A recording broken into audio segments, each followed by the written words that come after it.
नमस्कार, मेरा नाम है डॉक्टर पुरु धवन और आज इस वीडियो में आपको बताऊंगा कि अगर आपका क्रिएटिनिन लेवल बढ़ता जा रहा है मेडिसिन लेने के बावजूद भी, तो आपने किन किन चीज़ों का ध्यान रखना होता है जिससे आपका क्रिएटिनिन बढ़ना बंद कर जाए।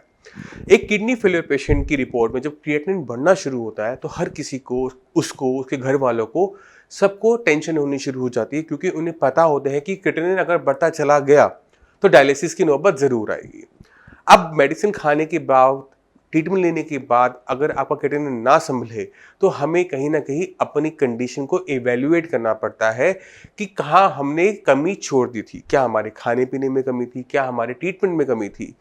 तो अगर हम उस कमी को निकाल देते हैं तो कहीं ना कहीं क्रिएटिनिन का बढ़ना रुक जाता है। तो उसी को आज हम डिटेल में डिस्कस करेंगे इस वीडियो के अंदर। और शुरुआत करते हैं सबसे पहले सबसे इंपॉर्टेंट चीज़ से, वो है पहचान। किसकी? उस बीमारी की जिसकी वजह से आपकी किडनी खराब हो रही है। अब आपके घर में कोई शीशा लगा हुआ है तो वो अपने आप कभी नहीं टूटता, आंधी आएगी, पत्थर लगेगा तब टूटेगा। उसी तरह से अगर हमारी बॉडी में कोई भी ऑर्गन सही से बना हुआ है, भगवान का दिया हुआ ऑर्गन है, सही से बना हुआ है, बिना किसी कारण वो अपने आप खराब कभी भी नहीं होगा। उसके पीछे कोई ना कोई कारण जरूर होगा और उस कारण को ढूंढ के निकालना एक डॉक्टर के लिए जरूरी होता ही होता है, मगर एक पेशेंट के लिए उस कारण को संभाल के रखना बड़ा इंपॉर्टेंट होता है।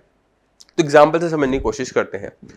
आपकी किडनी छोटी हो चुकी है, अल्ट्रासाउंड में आप देख रहे हैं कि डॉक्टर ने लिखा है कि बायलेटरल स्मॉल किडनी, बीपी आपका हाई बना रहता है और मेडिसिन लेने के बाद आप भी सोचते हैं कि मेरा बीपी ठीक हो गया होगा, मगर जब आप चेक करते हैं तो देखते हैं कि मेडिसिन खाने के बावजूद भी बीपी हाई बना हुआ है। तो ऐसे केसेस के अंदर बीपी हाई बना हुआ है मेडिसिन लेने के बाद, ट्रीटमेंट लेने के बाद भी, ऐसे केसेस के अंदर क्रिएटिनिन की वैल्यूज बढ़ती चली जाती है। अब हमने करना क्या है? हमें पता है कि हमारी किडनी बीपी से खराब हो रही है, तो हमें बीपी को कंट्रोल में रखना है। बीपी की नॉर्मल वैल्यूज क्या होती है? 130/90 कुछ डॉक्टर बोलते हैं, 120/80 कुछ डॉक्टर बोलते हैं, मगर ये एक नॉर्मल हेल्दी इंडिविजुअल के लिए होता है।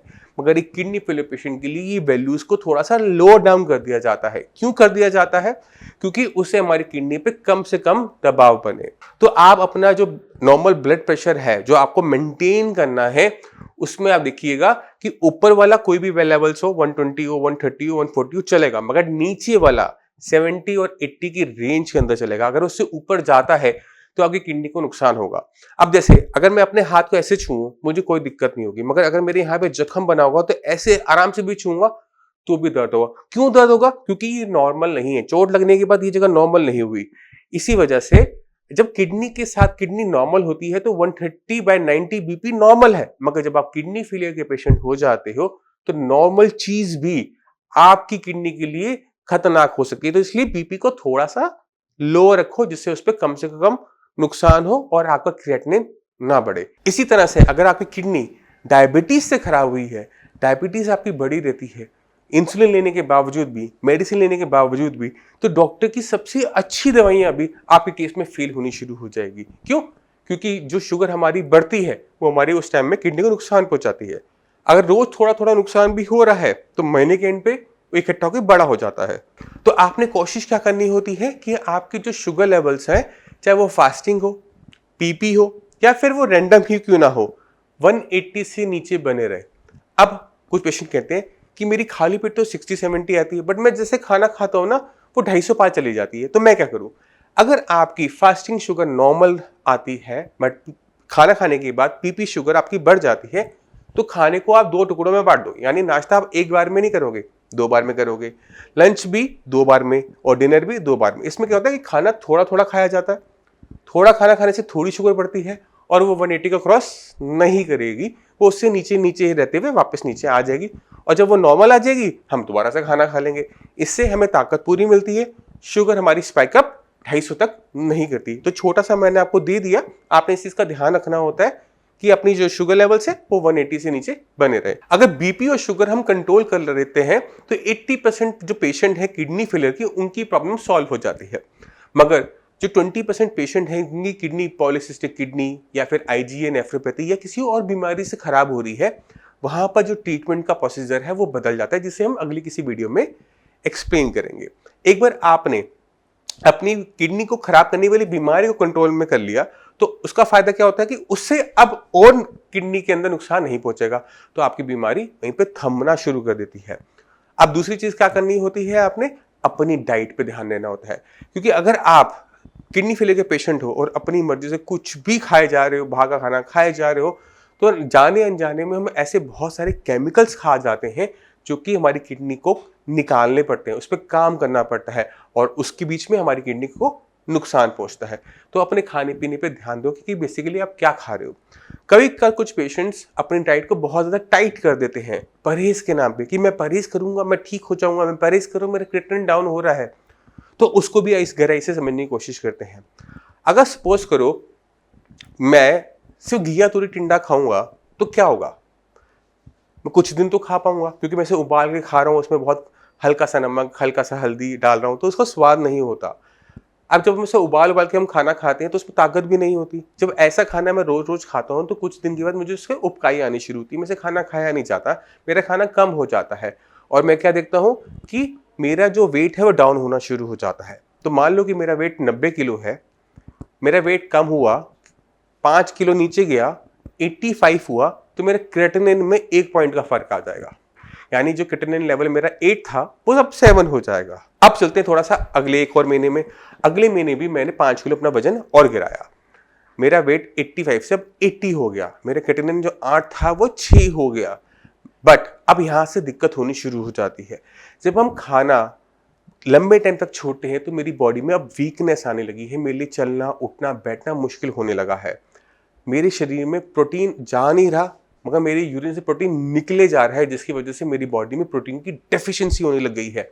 अब मेरे पैरों में स्वेलिंग आने लग गई है और जब मैं लेटता हूं तो पैरों का पानी मेरे फेफड़ों में भरना शुरू हो जाता है और मुझे घुटन महसूस होनी शुरू हो जाती है।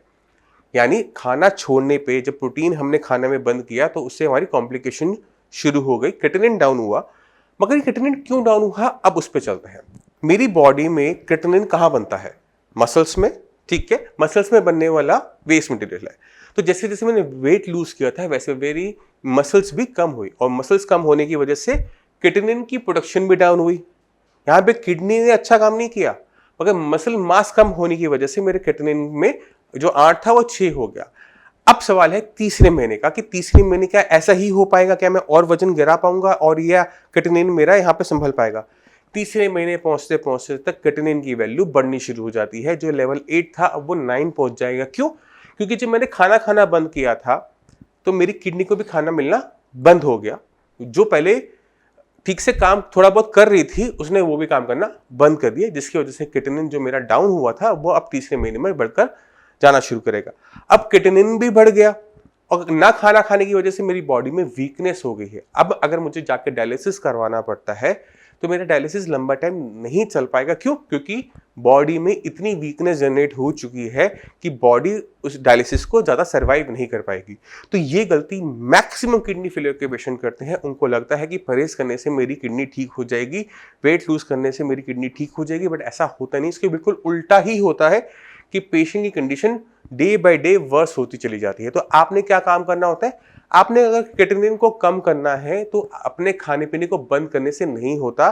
खाना खाने से किडनी खराब नहीं होती। अगर खाना खाने से किडनी खराब होती तो सभी की खराब हो चुकी होती, और सबकी किडनियां खराब नहीं हुई है तो इसका मतलब ये कि अगर हम खाना ढंग से खा रहे हैं तो उससे मेरी बॉडी को, मेरी किडनी को ताकत मिलेगी और वो पहले से बेटर काम करने के अलग कंडीशन में बनी रहेगी। हमने अपनी किडनी की फंक्शनिंग बढ़ानी है, क्योंकि किडनी का फंक्शन क्या है, क्रेटिनिन को निकालना, और क्रेटिनिन हमारी बॉडी से बाहर जाएगा, यूरिया बाहर जाएगा तो भी वो रिपोर्टों में डाउन होगा। तो आपको समझना है कि आपने रास्ता कौन सा लेना है, या फिर आप वेट डाउन करके अपने क्रेटिनिन को डाउन करोगे या फिर किडनी की फंक्शनिंग को बढ़ा के करोगे। ये दोनों काम साथ साथ नहीं हो पाते। तो आपने क्या करना है, आप अपने खाने को ध्यान रखो, खाने को बैलेंस रखो, क्योंकि आपकी बॉडी में से प्रोटीन यूरिन के रास्ते बाहर जा रहा है। आपकी बॉडी में प्रोटीन की डेफिशिएंसी नहीं होनी चाहिए। अगर प्रोटीन की डेफिशिएंसी बढ़ी तो शरीर में खून बनना बंद हो जाएगा, कमजोरी बहुत बढ़ेगी, डायलिसिस में बहुत दिक्कत आएगी और आपकी कंडीशन तेजी से खराब होगी। इसी वजह से जितने भी किडनी फेलियर के पेशेंट होते हैं उनको हम कहते हैं कि आप अपने खाने पीने का बहुत अच्छी तरीके से ध्यान रखो, सही से खाना खाओ। अब तीसरी इंपॉर्टेंट चीज होती है किडनी की फंक्शनिंग को बढ़ाना। अब हम किडनी की फंक्शनिंग को कैसे बढ़ा सकते हैं? अब किडनी के बारे में अगर आप सोचें तो अगर किसी के पास अगर एक किडनी हो बाय बर्थ तो क्या होता है, क्या उसका क्रेटिनिन लेवल बढ़ा हुआ होता है? नहीं। अगर किसी वजह से मान लो एक्सीडेंट हुआ, मेरी किडनी पे चोट लगी, किडनी निकालनी पड़ती है, तो क्या मेरा किडनी लेवल बढ़ जाएगा? नहीं। क्यों? क्योंकि अगर हमारे पास सिंगल किडनी भी होती है तो किडनी अपने फंक्शंस को बढ़ा लेती है बाय नेचुरल प्रोसीजर है, उसका अपना एक प्रोसीजर है जिसको डॉक्टर्स नहीं समझते, बट वह किडनी अपने फंक्शनिंग को बढ़ाकर दूसरी किडनी का काम भी कर लेती है। और ये खूबी हर किडनी के पास है। तो अगर आपकी किडनी अंदर से खराब हो भी रही है, मान लो कि वो 60% तक खराब होगी, किडनी लेवल आपका मेरे ख्याल से 60% खराब होगी, तो अप्रोक्सीमेट 4 के आसपास आपका किडनी लेवल होना चाहिए। तो आपको समझना है कि वो वहां से अपना जो बची कुची किडनी है 40% वो अपने फंक्शंस को बढ़ा सकती है। अपने फंक्शंस को मान लो कि वो सिर्फ 50% से बढ़ाती है, आपकी जो 60 अपना 40 था वो अब कितना हो जाएगा, 40 + 20 60%। तो किडनी लेवल आपका डाउन हो जाएगा, 4 से 2 के आसपास आ जाएगा। और ये बहुत ज़्यादा ज़रूरी होता है, क्योंकि जितने किडनी अपनी फंक्शन को बढ़ाती है किडनी उतना ज़्यादा डाउन होता है। अब मैं चाहता हूँ कि आप कुछ किडनी फेलियर के पेशेंट्स की रिपोर्ट्स देखें, उनकी इंटरव्यू सुनी, तो आपको समझ में आ जाएगा कि ये पॉसिबल है या फिर नहीं है। इलाज के अंदर 1 महीने के अंदर हमने डायलिसिस बंद कर दिया और 2 महीने से कोई डायलिसिस के बिना आप आराम से सर्वाइव कर रहे हो, कोई दिक्कत नहीं, लेवल आराम से मेंटेन हो रहे हैं। बाकी जो मरीज होते हैं जो डायलिसिस करवा रहे होते हैं, करवाने वाले हैं, जिनको बहुत डर होता है किडनी फेलियर से, डायलिसिस से, उनको क्या कहना चाहोगे?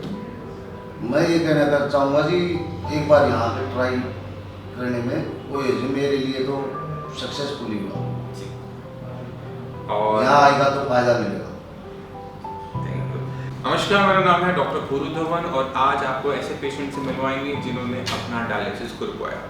डायलिसिस रुकने से पहले इनका किडनी लेवल 12 के आसपास था और तकरीबन 1-2 महीने के इलाज के अंदर इनका जो डायलिसिस था वो पूरी तरह से रुका।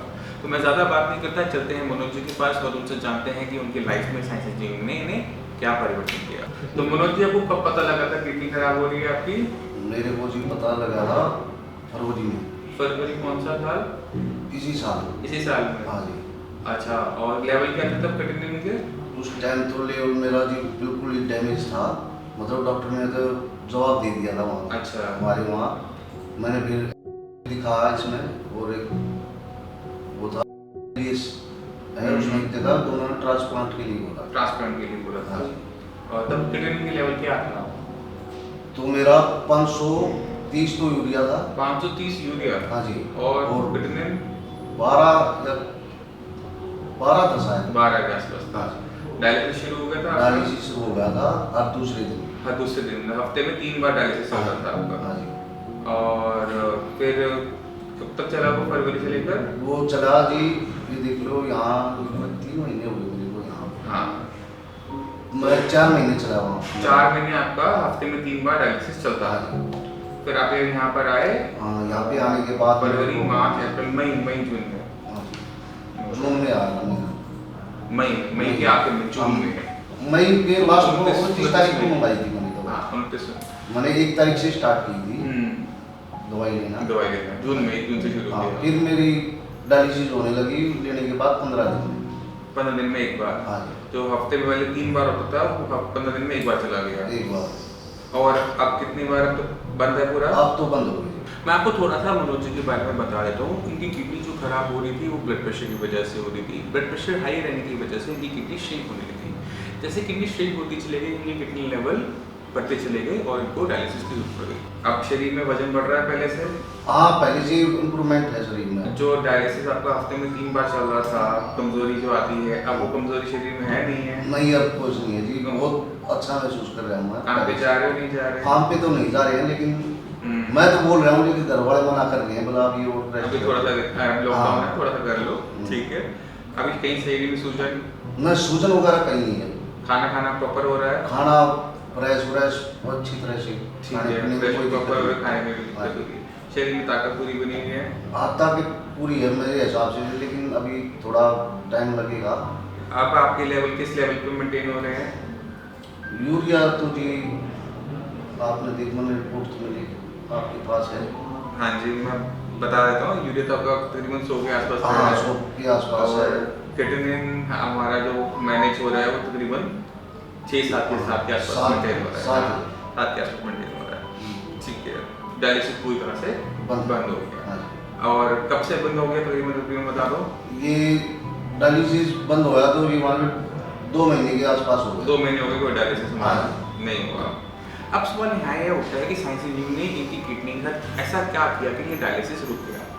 जब हम ऐसी किसी किडनी को देखते हैं जिसके अंदर श्रिंकेज होती है, जिसके अंदर इस्केमिक नेफ्रोपैथी हो रही होती है, तो किडनी के अंदर नुकसान के 2 हिस्से होते हैं। एक हिस्सा वो होता है जो कंप्लीट पूरी तरह से मर गया है, एक हिस्सा वो होता है जो ब्लड प्रेशर की वजह से बीमार है, काम पे नहीं है। तो जो हिस्सा मर गया है उसको कोई डॉक्टर जिंदा नहीं कर सकता, कोई मेडिसिन जिंदा नहीं कर सकती, मगर जो हिस्सा बीमार पड़ा है, काम पर नहीं है, उसे काम पर लाया जा सकता है अगर हम सही तरीके से चलते हैं। वही किया गया मनोज जी के साथ। जब उनको मेडिसिन देनी स्टार्ट की, जो हिस्सा पहले बीमार था, काम नहीं कर रहा था, फिल्ट्रेशन नहीं कर रहा था, क्रिएटिनिन को नहीं बाहर कर रहा था, उसने काम करना शुरू किया और देखते देखते महीने भर के अंदर हमारा जो डायलिसिस है वो बंद होना शुरू हो गया। तो यही हमें हर किडनी फेलियर पेशेंट के अंदर करना पड़ता है, क्योंकि किडनी जब आपकी डैमेज है तो आप लेके चलो कि इसके 2 टाइप का डैमेज उसके अंदर है। एक हिस्सा वो होगा जो पूरी तरह से मर चुका होगा, और एक हिस्सा वो होगा जो काम नहीं कर रहा, बीमार है, जिंदा है। तो जो जिंदा है, बीमार है, काम नहीं कर रहा, उसे काम पे लेना आसान होता है। जैसे जैसे वो काम पर आएगा, किडनी लेवल आपका डाउन होना शुरू हो जाएगा, किडनी की फंक्शनिंग बढ़ जाएगी और आपको दिक्कत नहीं होगी। इसके साथ साथ हमें किडनी फेलियर पेशेंट में कुछ चीज़ों का और ध्यान रखना पड़ता है, किडनी आगे खराब ना हो, क्योंकि किडनी लेवल आपने अपनी अगर देखे होंगे तो धीरे धीरे आप देखते हैं कि बढ़ते चले जाते हैं। तो सबसे पहला काम यही होता है कि जो किडनी लेवल आपका धीरे धीरे बढ़ रहा है, इसको बढ़ना रोकना। उसके लिए सही तरीके से हर चीज़ की पहचान करना है, किडनी का नुकसान क्या चीज़ पहुँचा रही है, क्यों पहुँचा रही है, उस पर काम करना है। तो 3 चीज़ें, बीपी, शुगर और सीरम माइकामेट के लेवल कोई भी किडनी फेलियर का पेशेंट मेंटेन कर लेता है तो किडनी में नुकसान होना बंद हो जाता है। उम्मीद करता हूँ इस वीडियो से आप समझ गए होंगे कि किस तरह से किडनी को दोबारा से फंक्शनल बनाया जा सकता है, किस तरह से डायलिसिस को रोका जा सकता है। तो आपने खुद देखा कि अपने क्रिएटिनिन को डाउन करना, यूरिया को डाउन करना, जीएफआर को बढ़ाना आसान है, मगर हमें सही तरीके से काम करना पड़ता है और सही डायरेक्शन में काम करना पड़ता है। अगर आप खाना पीना छोड़ोगे, बॉडी में वीकनेस आएगी और ये बीमारी आपके साथ ज़िंदगी भर रहनी होती है। तो अगर आप खाना पूरा ज़िंदगी भर बंद कर सको तो आपके लिए खाना पीना बंद करना सही है। अगर आप ये काम पूरी ज़िंदगी नहीं कर सकते और उसे कॉम्प्लिकेशन आएगी तो आपको ये काम नहीं करना चाहिए। मैं उम्मीद करता हूँ इस वीडियो से आप काफ़ी कुछ समझ गए होंगे किडनी फेलियर में हमें क्या चीज़ें करनी चाहिए और कौन सी नहीं करनी चाहिए। फिर भी आपके माइंड में कोई भी डाउट हो, कुछ भी पूछना चाहते हो तो नीचे दिए नंबर पे कॉल करें। डॉक्टर्स की टीम है, वो आपकी पूरी सपोर्ट करेगी, पूरी हेल्प करेगी आपको इस बीमारी से लड़ने में।